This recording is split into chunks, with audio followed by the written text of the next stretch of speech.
holding up that antenna. They won't mind at all. As the storm goes by, kind of like when DirecTV first came out. If Yep. it rained, you didn't get a feed. Oh, right. You know, that was just brilliant to come out with that. Now, Chris, I got more of a business question. Some of the other wireless LAN companies that come out, one that comes to mind is, I think it's MobileStar. They were bankrupt. Yeah, they were going under. They got bought out by VoiceStream. What would make an investor even put money into this wireless network? Well, I think that if the having a wireless connection as an end in itself is a recipe for disaster, but if there's a value proposition that addresses an information gap, then it can be actually very sound. Think of this whole last mile metaphor. There are a lot of places where information has to be exact. Like, for example, can you imagine EMTs in the field having direct access to your medical records while they have to treat you at the site? See, that right now that's very limited at best.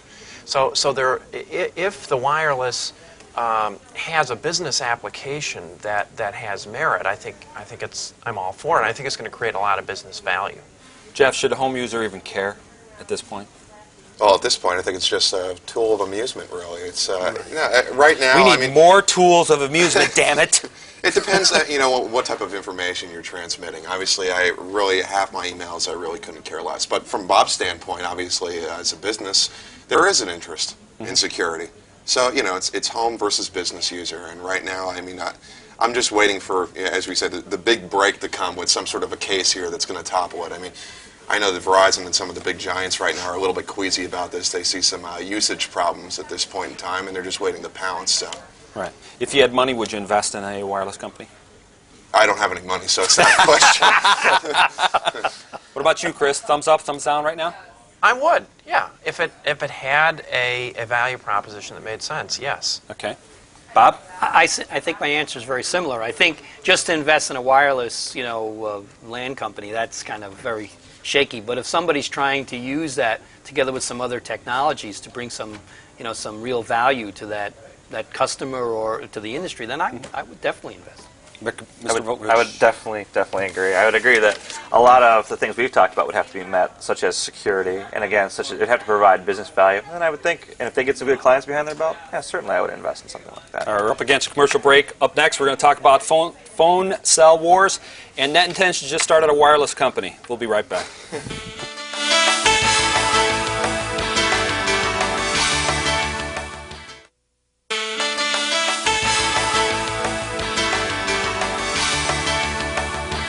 Welcome back to the Pocket Protectors. Singular Wireless is pushing an unlimited usage plan, and that has touched off a price war. Bob, since you've had Singular the longest, essentially what's happening in the marketplace? I think it's more a marketing exercise than it is really anything else. It's really kind of interesting because I've had a similar plan for about 2 years, and I've been a Singular and its predecessor customer for, I hate to say how long, when cell phones couldn't be portable unless you had a suitcase. But wait a second, I had one of those white bad boys, the brick ones. The one that didn't have anything inside it. So that's right. I looked so cool in Los Angeles though, having that. Yeah, the cell phony. Right. That's another service we're going to be offering later this month. Point being, and I think this is probably most important, this is merely another marketing exercise.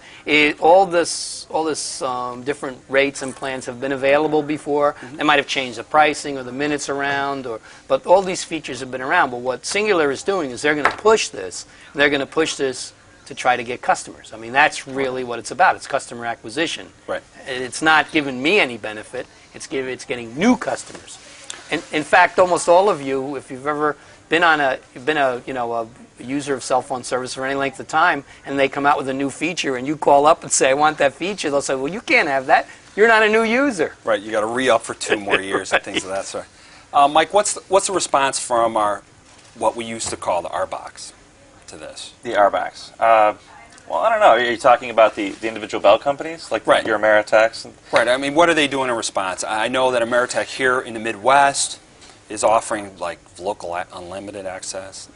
Well, I think the big thing is now you're competing with a wireless phone as your home phone, as your everywhere phone. I mean, I know a lot of people that do that. They have their cell phone, and that is their number.